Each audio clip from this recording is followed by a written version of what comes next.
Hello दोस्तों, स्वागत है आपका मेरे यूट्यूब चैनल पे। आज मेरा पहला क्लास है और आज मैं पढ़ाने वाला हूँ इकोनॉमिक्स। तो चलिए शुरू करते हैं। इकोनॉमिक्स, इसकी उत्पत्ति ग्रीक शब्द ओइकोनोमिया से हुई है, जो दो शब्दों से बना है, ओइकोस और नोमोस। ओइकोस का मतलब होता है डोमेस्टिक या घरेलू, और नोमोस का मतलब होता है प्रबंधन, जिसका मतलब हुआ घरेलू प्रबंधन।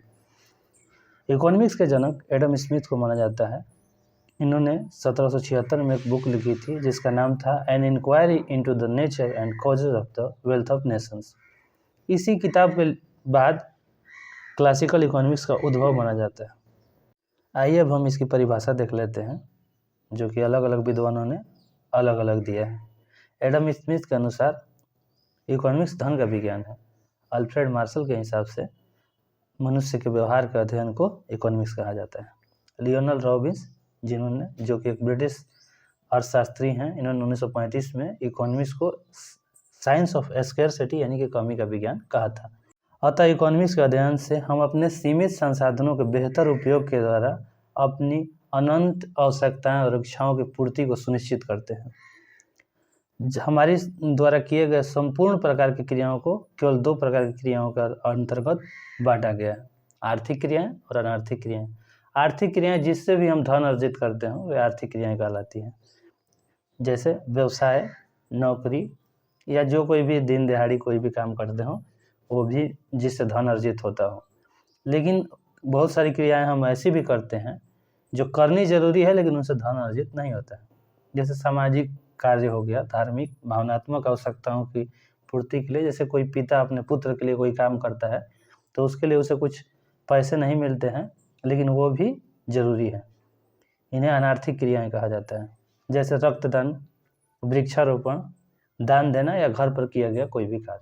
अर्थशास्त्र को दो प्रमुख भागों में बांटा गया है, समष्टि अर्थशास्त्र और व्यष्टि अर्थशास्त्र, अर्थात माइक्रो इकोनॉमिक्स और माइक्रो इकोनॉमिक्स। माइक्रो इकोनॉमिक्स का जनक जॉन मेनार्ड किन्स को माना जाता है और माइक्रो इकोनॉमिक्स का जनक एडम स्मिथ को माना जाता है। सबसे पहले हम देखते हैं माइक्रो इकोनॉमिक्स यानी व्यष्टि अर्थशास्त्र। इसे सूक्ष्म अर्थशास्त्र भी कहा जाता है क्योंकि यह छोटी व्यक्तिगत आर्थिक इकाइयों का अध्ययन करता है या कोई भी छोटे लेवल पर देखता है।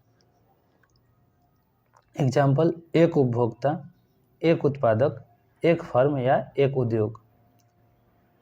इसमें मांग और पूर्ति, मूल्य निर्धारण इत्यादि से संबंधित विषयों का अध्ययन किया जाता है।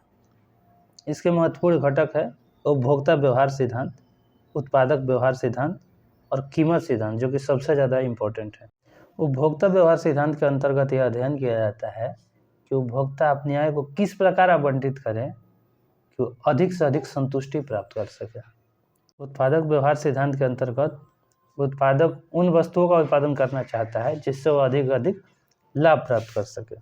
अतः उपभोक्ता व्यवहार सिद्धांत में मैक्सिमम संतुष्टि को प्राथमिकता दी जाती है और उत्पादक व्यवहार सिद्धांत में सबसे अधिक लाभ को।